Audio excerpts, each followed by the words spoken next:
Last time we discussed what arguments are for, their purposes. We saw that arguments have at least three purposes, namely persuasion, justification, and explanation. We also saw that one way to explain something is to cite its purpose. So we can understand why Joe went to the store by seeing that he went to the store because he wanted some milk, so his purpose was to get milk. Similarly, we can understand arguments by looking at their purposes, and that's what we did last time. But this time, we're looking at a different kind of explanation. And as we saw, one way to explain things is to look at the material. So you want to understand why a MacBook Air is so light. The answer is it's made out of aluminum. Similarly, if we want to understand arguments, we're going to gain understanding by looking carefully at the material that they're made out of. And we saw that arguments are sets of sentences, statements, and propositions. So that means they're made out of language. So in this lecture and the next few, we're going to look at the nature of language in order to better understand arguments. So if we know that arguments are made out of language, we know that the only creatures who can give arguments are ones that can use language. Now some people think that other animals can use language, and there's a minimum kind of language that other animals can use. But other animals cannot use language that's complex enough to make arguments. It might seem that there's some exceptions. Here's one possibility. ¿Qué opina usted del gobierno de Zapatero? Pues igual que yo. ¿Y qué opina usted? ¿Qué opina usted del gobierno canario? But no matter what it sounds like, this goat is not really arguing. Maybe he's fighting, maybe he's fending off what he takes to be an enemy, but he's not arguing. So, if other animals can use language, we can't define humans as the animal that talks, but we can define humans as the animal that argues, or, as Aristotle said, the rational animal, the animal that reasons, because other animals don't do that. Humans are the only one that argues and reasons in this sense.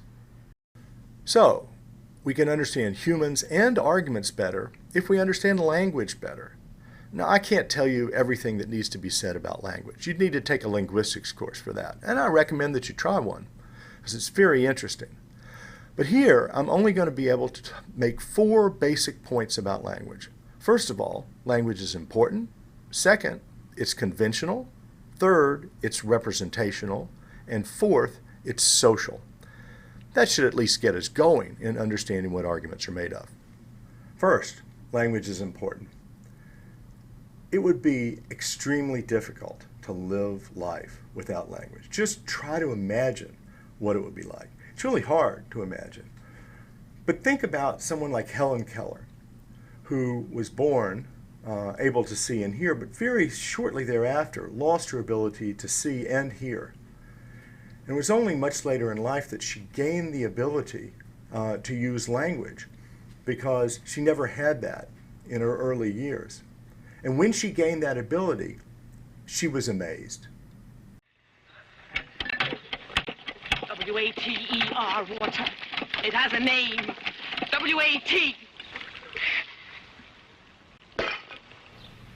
When Helen Keller gained the ability to use language and to communicate, she didn't become able to see or hear. She still couldn't see or hear, but she could do amazing things. She went around the country giving presentations. She graduated from Radcliffe College. All of that was made available to her simply by adding language and communication to her life.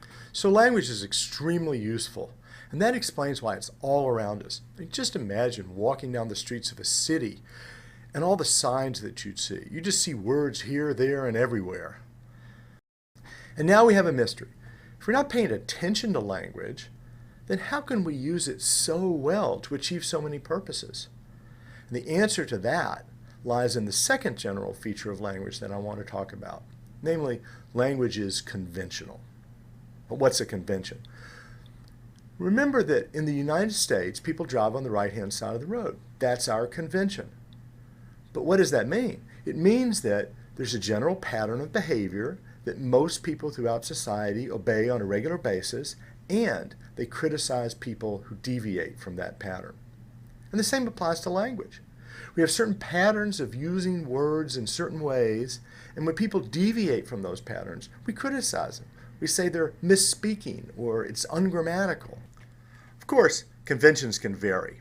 I mean, everybody knows that there are many countries around the world where people don't drive on the right-hand side of the road, they drive on the left-hand side of the road. The United Kingdom's one of them, but there are lots more. And the same applies to language. You can have the same word that's used to mean very different things in different languages. The most notorious example is football. In the United States, it's used to refer to American football, whereas in the rest of the world, it's used to refer to what Americans call soccer. And people in the rest of the world think that America is kind of silly because you don't use your feet on the ball except for punting and place kicking in football. But whether it makes sense or not, the point here is simply that the conventions can vary from one part of the world to the other. And of course, you can do that with any word. You could, in English, use the word money to refer to socks. At least the English language could have done that. It didn't, but it could have. So in this way, conventions seem to be kind of arbitrary. They could have been very different.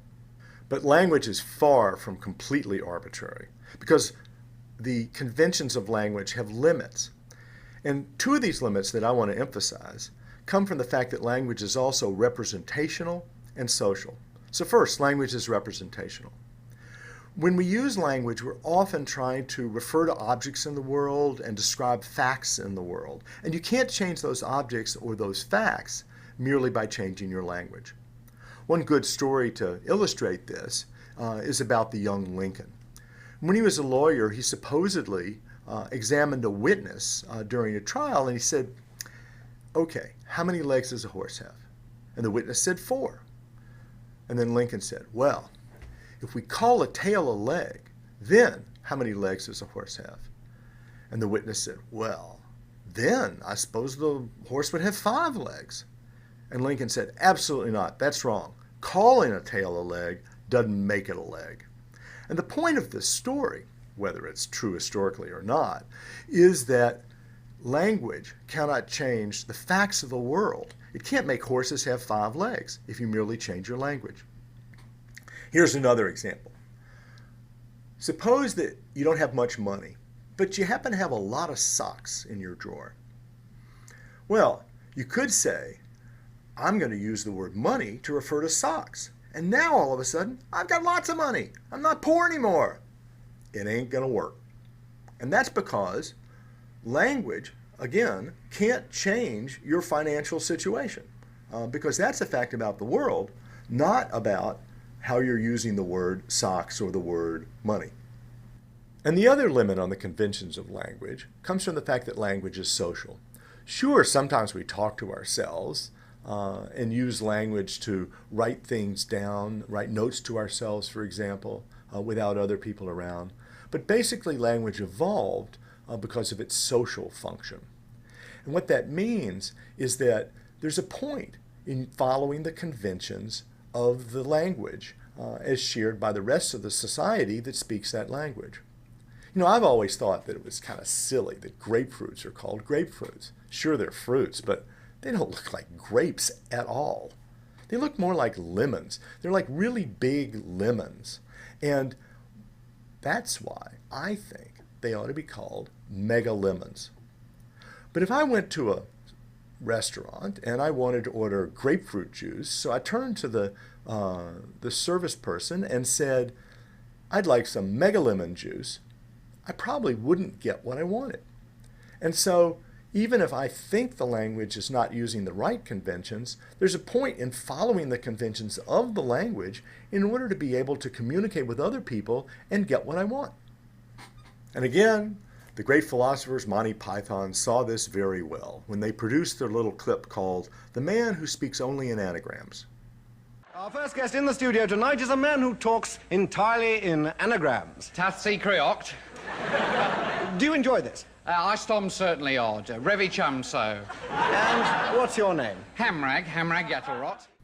So the point is obvious, namely, language is shared, and once it's shared, then it makes sense to actually follow the conventions of society, even if you don't like them. Overall then, language is important and it's conventional in ways that might seem arbitrary, but actually is limited in important ways by the fact that language is also representational and social. But it's kind of cheap to say language is conventional. Which are the conventions? Which are the rules that language follows? And this is actually extremely complex because language follows rules or conventions at many different levels. Just take a real simple example. You walk into a pizza shop and you say, "Give me pepperoni." Well, the person then fixes a pepperoni pizza and you pay for it. But how did that work that you said, "Give me pepperoni"? Well, first of all, notice that you had to use words that were meaningful to the person you were speaking to. Gimme wasn't a word in English a long time ago, but this person understands gimme as a word, and therefore they can understand it. But in addition to those semantic constraints, you also have to have physical production constraints. You have to say it loud enough.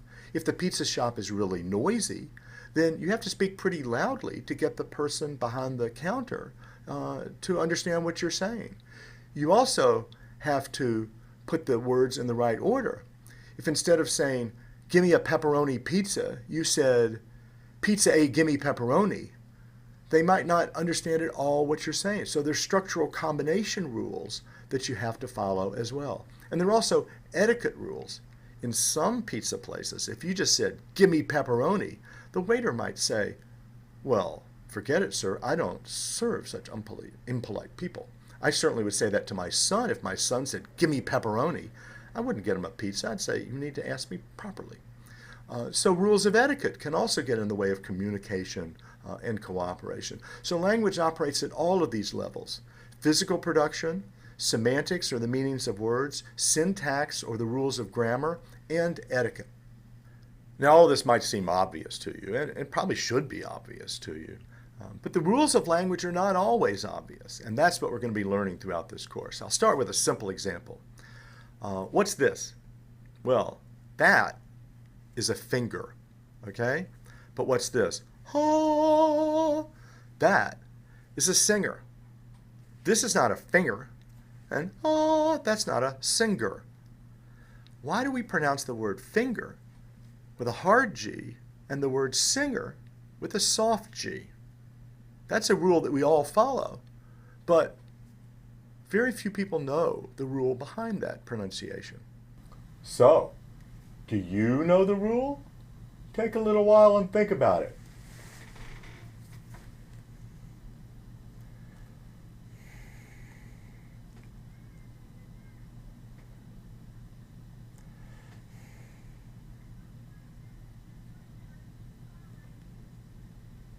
Have you got it yet? Okay, I'll tell you the answer. When a word ends in NGER and is derived from a verb that ends in NG, then you get a soft G, like singer. But when the word that ends in NGER is not derived from a verb that ends in NG, then you get either a hard G, like finger, or a kind of medium G, like plunger or danger. Now, when do you get that medium G or that hard G? That's a trickier question. I don't know the answer to that one, which shows that we can all use language according to rules without knowing what the rules are. We don't have to be conscious of the rules at all.